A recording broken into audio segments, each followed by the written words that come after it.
So y'all, I'm gonna share with you the first thing I wish I would have known after being diagnosed with breast cancer. Don't tell everybody. It's not that you're trying to keep it a secret, but oh my God, I told so many people. And you know the word, it don't take long for the word to get out anyway. If you tell one person, just know that they're gonna tell somebody else.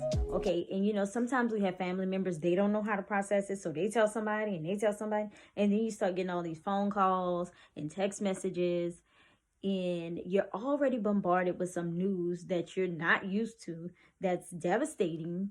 And to have all these opinions and things, you just gonna hear all this running through your head, it will drive you crazy. So my first advice would be, tell as less people as possible until you process it and ready to tell people. If you want to send it out in a text message, if you want to, do just one big announcement, so that people can support you, and if they want to send little text messages, they can. And also put in your text message, if you want to send it, let me have some time to myself.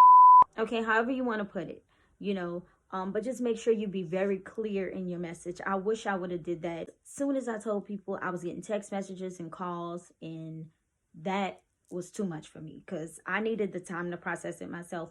But all these voices and people in your ear and text messages, it just drive you crazy, and you start feeling like a victim, and you're not a victim.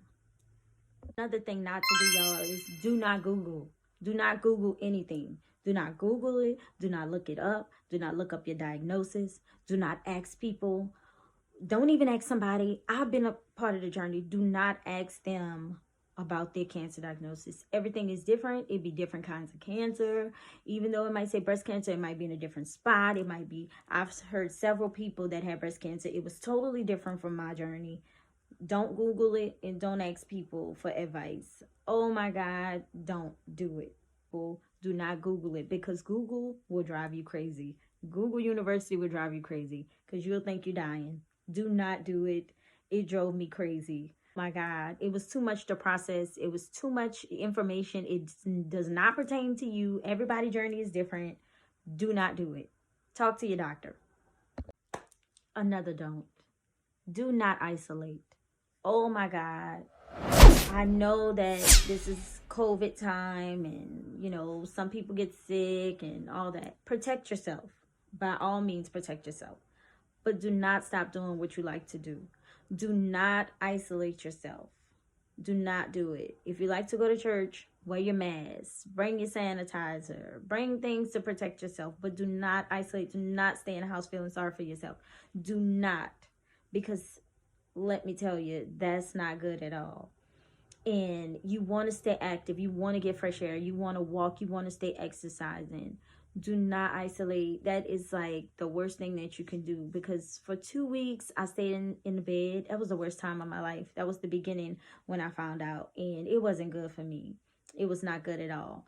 When I start living my life and doing the things that I enjoy doing, I felt normal again. You want to feel normal, so don't isolate yourself. Last but not least, if you're on my page, then I would hope you believe in God. So get closer to God. Pray. Take the time to get to know your maker. Okay? That was huge for me. In the morning, in the evening, I still practice it. I go to church. You don't have to go to church. Watch church. Whatever you do, whatever your spiritual practice is, do it. And frankly, if you don't believe in God, you don't need to be on my page, because I don't care. I'm not like a Bible thumper or whatever, but my relationship with God is important to heal your body. Thank Him every day for your healing. I would sip tea. I would make me some like green tea, chai tea, whatever tea you like, herbal tea. Make sure it's caffeine free too, because I had a bad experience. I kept making tea, and then you're taking medicine and all these different things, and I didn't realize that it was making me jittery. My heart was racing. So be mindful that you're getting a caffeine free tea. Because you don't want all that. You don't want anything disturbing your groove.